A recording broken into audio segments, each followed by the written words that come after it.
Well, I was born in 1919 in Providence, Rhode Island.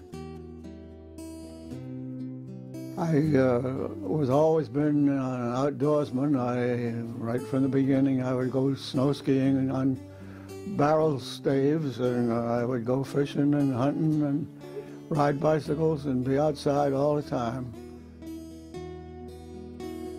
Ended up right on the White Oak River, a subdivision right on the White Oak River, and of course I began paddling the White Oak.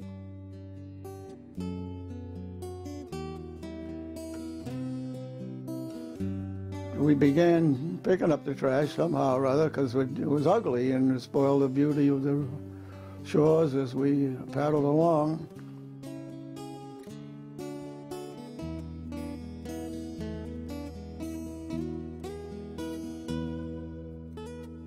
We also felt real good to leave the waterway clean behind us, and that gave us a good sense of satisfaction.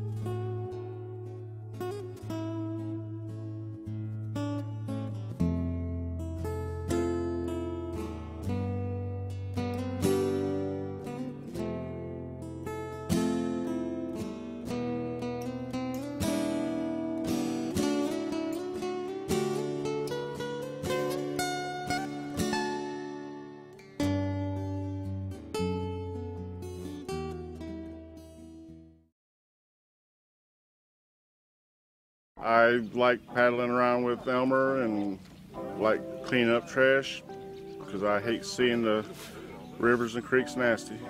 I think a lot of people are probably sort of like me. They don't want to spend all their time on the water being garbage men, but they enjoy getting out and paddling and they enjoy the camaraderie, and if you can spend some time throwing beer cans into a plastic bag while you're at it, then that's kind of a nice combination of activities. And away we go!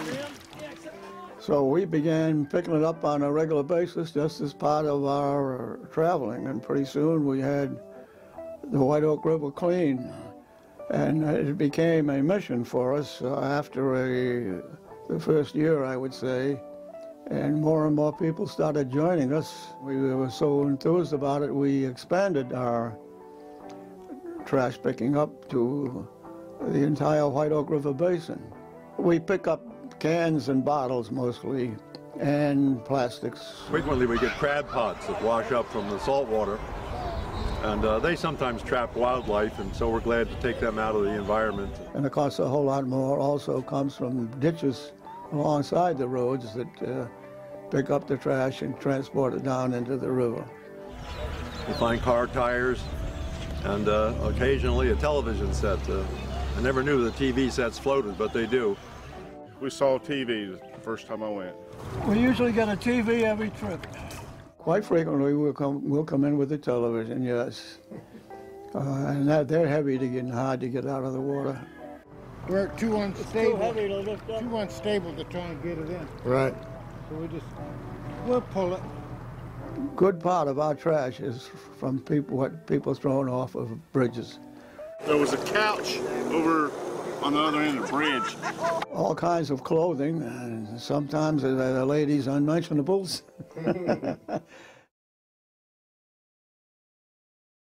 How many people are in your group? That's hard to say. I send emails out to 2,000 people. Oh, wow, 2,000. Oh, my God. You're now a member of the White Oak Stewards. The first piece of trash you pick up there, you're a member. The hardcore stewards of the White Oak River Basin are the people who love to paddle. Most of them are retired, and they paddle. We pick a good day. We don't go paddling on bad weather days, because we are paddling for fun, and we always do have fun. I started paddling with Elmer when he was 84 years old. I had never paddled before, and somebody told me about this man, and I called him and I said, Elmer, I understand you pick up trash. I'd like to go out with you. And so I went out with him. was tired as heck the first time I went out with him, and I looked at him and I thought, the man's 84 years old, Joanne, you know, you're a wimp. So I started paddling and I've been going out with him since. Morning, I'm Julia Miner and I'm from Arapahoe, North Carolina, as Pamlico County. I've been paddling with Elmer for 6+ years now. I'm Bill Murray from Pine Knoll Shores, North Carolina. I check into a hotel and I put my credit card on the counter and they start going into this big song and dance and giving me this big routine, and I never could understand why, because on Saturday night I never watched Saturday Night Live. I had my own Saturday Night Live I was conducting, and it took me about a year to discover there was somebody out there named Bill Murray who everybody thought was a pretty interesting character checking into their hotel, but it wasn't me. So we've changed our name again to Waterway Stewards, so that we are no limited. Wherever we paddle now, we're stewards of our waterways. I like the idea of propelling myself miles and miles just using arm power. And you go through the water, it lets you pass right through it at the same time. It holds you up, and you have a chance to control the boat, to steer wherever you like. And we pick up lots of floating trash and mostly cans and bottles that make it a little bit better visually for the next person that comes along.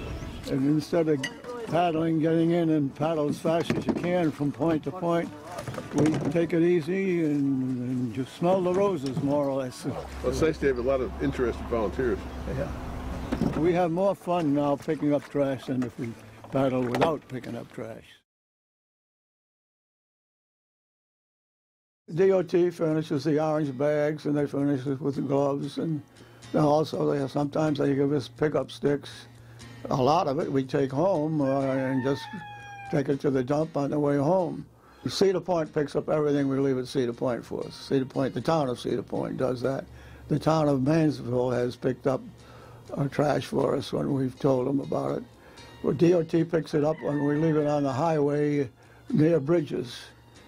Now, right here in Swansboro, the Boy Scouts from the United Methodist Church in Hubert, they have a special island right across from the wildlife ramp in Cedar Point, and they want to clean that island every year. And they've been doing it every year, and they do an excellent job. And Dudley Marina helped us a whole lot on that island, picking some of the very heavy timbers up. Take 2 men to pick them up. And they came over with a workboat and put those stuff on the workboat and then unloaded it at Dudley Marina. And the local marinas and the launching areas, they allow us to launch and retrieve our canoes without paying a fee, because we clean up the area all around where we put our boats in too. So they're glad to have us alongside. The New River Foundation has always been very helpful to us, and we have joined when they have cleanups, and they have joined us on cleanups, and they've been very helpful. And the Isaac Walton League of America is another group that they cleaned up Pettiford Creek. We got an award from Onslow County, the Frank Award, which is the highest environmental award they give out. We got a Good Life Award from Carteret County. We have received a national award, and it's a very prestigious award, and it's called the Green Paddle Award. And this was by the American Canoe Association, who recognized what we have done and gave this award because of what we have done in picking up trash. The entire National Park Service got the award one year, and here we are getting it for our little group here. And that's a national award that we're very proud of. But we didn't do it to get the awards. We did it to have fun. That's the whole thing. We do have fun, and everybody that comes with us has fun paddling with us. We're always telling stories as we paddle. Did Gary ever tell you about the time that they were caught overnight on the White Oak River? I think it was October. One of the late storms had come through, and Pettiford Creek was way up. And he called me. Come on, let's go do Pettiford Creek. And I said, Elmer, it's 3 o'clock in the afternoon. That's okay, we'll be off before dark. I'm like, okay. So I went on down there. Hardly any place to park. Went down a dirt road to get to the upper reaches of the creek. Standing in poison ivy. We finally got here, all the boats launched, his boat and my boat launched. And we hadn't gone 100 feet, there was a maple tree, and right in the crotch of the maple tree, crotch of the branch, nice little water moccasin. Was only dry place down there. And he said, well, what do you want me to do with him? I said, hell, I don't know, take his picture. So he did. They anticipated being home at a certain time, and the creek was up, so they got lost. I go, okay, what are we going to do? So all our senses were on max alert, you know, just couldn't figure out. You could hear water running, but you couldn't tell which way it was coming from, like there's a beaver dam. And it was so dark that the lightning bugs hurt your eyes. And we saw the lightning bugs, and I'm like, yeah, there's somebody coming along the shore looking for us. Elmer had enough battery in his cell phone to make a call to his son. We called his son and told him where we were. And his son said, what do you expect me to do? You know, it was dark already. We actually found a plastic bottle. One time a plastic bottle came in handy. And we'd throw it right out the bow in front of the boat. Watch to see which way the bottle drifted, so we'd follow the river, the creek actually. So they just had to wait till the next morning. Heard a tree fall, lightning, we had it all. Rain, lightning, thunder, starlight. They found their way home. We made it. First light, down at there's a big beaver dam right below it. About a 3-foot shot through it, you know. Wonderful ride. That was a wonderful ride. Came out of that. Owls were circling around the pine trees. First thing in the morning, it was beautiful. Looked up on the bank and there's my truck. Oh. Then I started shivering.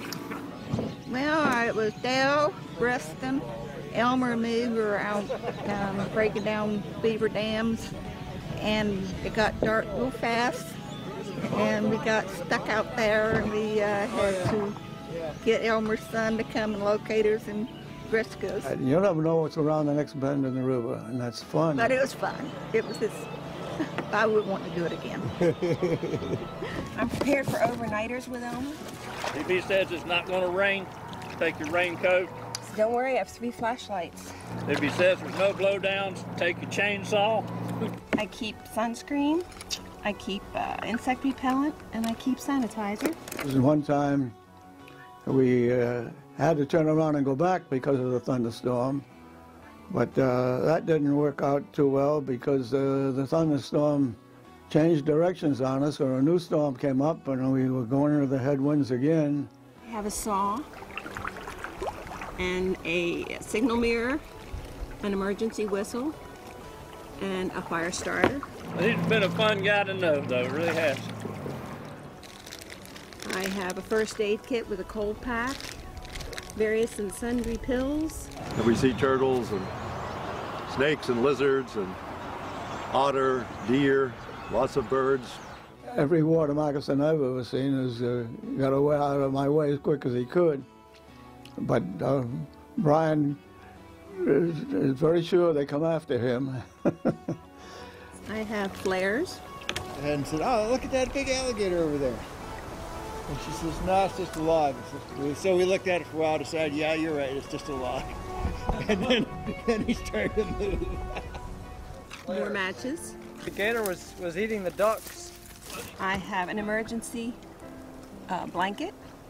It's something to stand on a log and pull a canoe up over it. I have a horn. Or I remember one time we had to climb up a very steep bank, about 20 feet high, and lug our canoes and kayaks up there, and then go down 100 yards and put it in below, and letting them down was almost as difficult as getting them back up. I have some food. More food. Hopefully there aren't too many people that need food that day, because I'm first. And getting into a canoe or kayak off of a steep bank is a tricky adventure.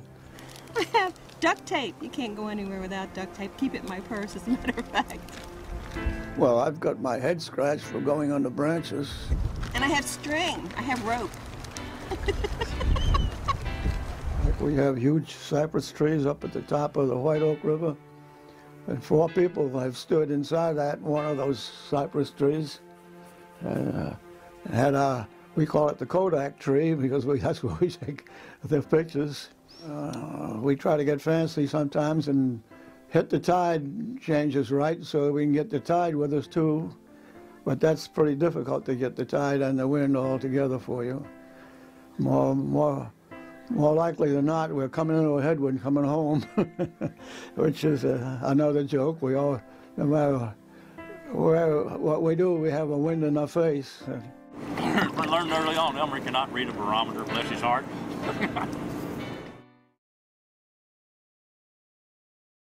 We use email to get together and make our plans and to notify everybody. And so I found out I had to use computers to get the emails out to everybody. And I'm no expert, and I guess I never will be, but email communication has made this possible. Yeah, he does a lot of the groundwork, and he does the advanced calling and so forth. He plans the trips and sends out the emails and organizes pretty much everything. He does all the groundwork for that. He's got fire in his belly, and he whips up the troops when they need to be whipped up. So he's definitely the motivating force behind it. I sit there working on that computer. It takes me as long to do that as it does to paddle it. It's amazing how much Elmer has done as far as cleaning up the creeks and rivers in this area. I've traveled on creeks that Elmer has never been on, and it's incredible how much trash there is along the sides. We kind of take what he does for granted. A lot of groups pick cleaning up waterways, and they're doing it for chemical reasons and for other reasons. But very few groups are doing it actually for trash and trash alone. Another group that has helped us is LL Bean. They have given us signs to hang up indicating canoe trails. And Isaac Walton League has also given us signs. So we want to thank them for that. And these signs now, I can send them to anybody anywhere who will, in any club anywhere, who will form a group like ours within the club membership. I think you need to blend the approach of definitely doing some cleanup, but don't make it such a central focus that you feel like you're a garbage man. You've got to be an outdoor paddler who's also throwing beer cans in a plastic bag. And reaching the right balance of that is probably real key. And we hope we can educate the entire American population to stop littering, or cut it down at least, because there's so many millions of people who are littering. We just can't keep up to it. We ask everybody to pledge, "I will not litter," and that's our motto, "I will not litter." So the whole thing is fun, and we want more people to enjoy it, but the result is very satisfying when it's a clean river that we leave behind.